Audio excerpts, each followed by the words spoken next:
नाही माहित आहे का मला लोकांना उपवासाचे भाग्य होऊन राहिले। आज मोठी आमची दुर्दशा होऊन राहिली आहे। पण माझा एक असा विचार आहे बाबा की माझं लग्न न करता जर तुमचा जर गंधर्व विवाह केला म्हणजे तुमच्या घरी पाठ केला बाबा तर तुम्हाला पत्नी मिळेल आणि मला आईचं प्रेम नाही बघितलं तर मला सुद्धा आई मिळेल। बरोबर आहे तू म्हणते ते बरोबर आहे पण मला उद्या गावातले का म्हणतील पहा पोरगा 22-23 वर्षाचा आहे त्या पोराचं लग्न नाही केलं आणि या विश्वनाथ कळवून आपला पाठ केलं तर 50-60 हजार आपला 60 वर्षाचा माणूस हा किती मूर्ख बा नाही बाबा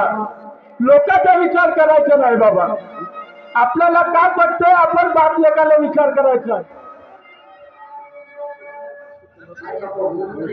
आई बाबा मग कसं करायचं सांगू बाबा माझ्या मनामध्ये विचार आहे कोणते माझा मित्र आहे बंड्या म्हणे माझा मित्र आहे बंड्या जोपर्यंत आई होती तोपर्यंत एक होता बाबा आणि आई गेली तेव्हापासून तो अजूनपर्यंत घरी नाही आला बाबा तर तो बंड्या काय म्हणे बाबा का म्हणे त्याची एक मामाची मुलगी होय ती आतोची मुलगी होय मुलगी आहे म्हणजे विधवा बाई आहे म्हणे विधवा बाई आहे म्हणे जर कुणी जर तिला चांगलासा मिळाला तर घरदार करायला तयार आहे म्हणे ही कल्पना माझ्या मनामध्ये खटकत होती बाबा म्हणून मी तुम्हाला हा विचार दिला बाबा मला सांग ते पोरगी विधवा तिची मंदिर पोरगी असेल पोरगी आहे का बाईली आता तेवढा मला माहित नाही बाबा विधवा आहे हो विधवा आहे म्हणे विधवा आहे म्हणे तर मी जातो बाबा आणि त्या बंड्याला घराकडे घेऊन येतो बरोबर आपल्याकडे धनसंपत्ती सर्वच आहे पण मला सांग तर ते बाई विधवा आहे जने करून तिला जगण्याला साधन संत काय लवरा करत आता करते किंवा नाही करत त्या बंड्याला घरी घेऊन येतो काय विचार आहे त्याच्यासोबत परस्पर बोला बाबा तू बरं जा तू लवकर घेऊन ये जातो बाबा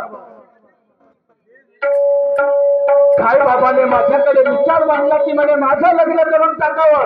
पण मी जोपर्यंत स्वतःच्या पायावर उभा होत नाही तोपर्यंत मी लग्न करणार नाही पण माझ्या मित्राने सांगितलं होतं म्हणे एक विधवा बाई आहे आणि ती लग्न करायला तयार आहे असं सांगितलं होतं मी त्या घराकडे जाऊन बघतो आणि त्याला विचारून बघतो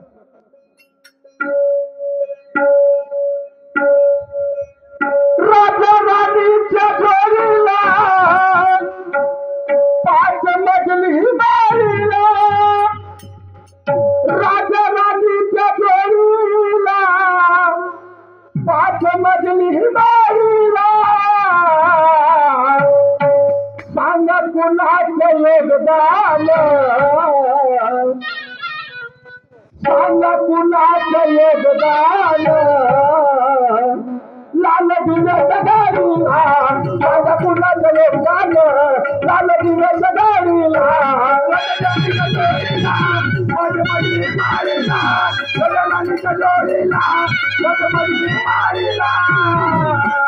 जोडीला कुणाचं योगदान लाल दिव्याच्या गाडीला कुणाचं योगदान लाल दिव्याच्या गाडीला राजा राणीच्या जोडीला 5 मजली मारीला राजा राणीच्या जोडीला 5 मजली मारीला सांगा कुणाचं योगदान लाल दिव्याच्या गाडीला सांगा कुणाचं योगदान लाल दिव्याच्या गाडीला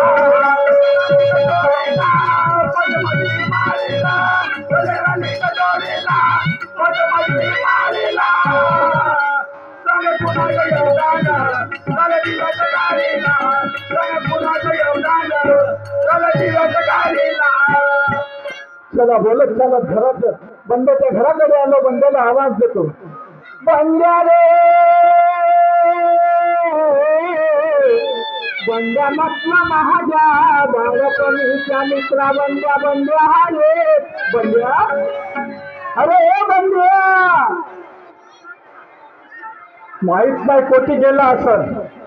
याला सवयच आहे हा होईल आमचा कुणबी हा होय कुणबी पण याला पोरं झोकावची मोठी सवय आहे बुद्धी झोकावची गेला असं मोठी तरी धरून सनेरी आपली बालटी घेतलं असेल आणि गेला असं झोकाले एखाद दिवस जर मागला थोडसा गल्या गुन्ह्याला नाही येत नाही भोसरीचा आवाज देतो बंड्या रे बंड्या म्हटलं माझ्या बंड्या बंड्या बंड्या हा रे बंड्या अरे ए बंड्या कोण मित्रा कृष्णा नमस्कार दादा नमस्कार तसं काय एक सांग आई होती तर 3 वेळा येत घरात खरी गोष्ट आई 5 रुपये देणार 2 रुपये दे 2 रुपये देणार तुला घेवाने पैसे मागत नाही आई गेली तेव्हापासून आलाच का नाही एखाद दिवस अरे तसं नाही दादा तेव्हा आपलं लहानपण होतं पोराचं आपण एखादं खेळत होतो आई लागलं तर आईला मागत होतो पण आपण आता मोठं झालं आपल्या पायावर उभा झाला आणि कोणाची वर्णजुरी करतो कोणा अजून आपलं जीवन जगवतो कोटी करता आपण तू बाजलाय कोटी करतात दोस्तार सांगू तर पोळीच मच्छी कोटी बड्यात गड्ड्यात मच्छी गेले हा पार्टी घेऊन झोपायला गेलो पार्टी घेऊन झोपायला गेलतास तू आला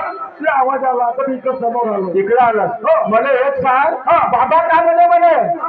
आता म्हणे दादा म्हणे तू 22 वर्षाचा झाला बरोबर आहे तर म्हणे तुझ्या लग्न करून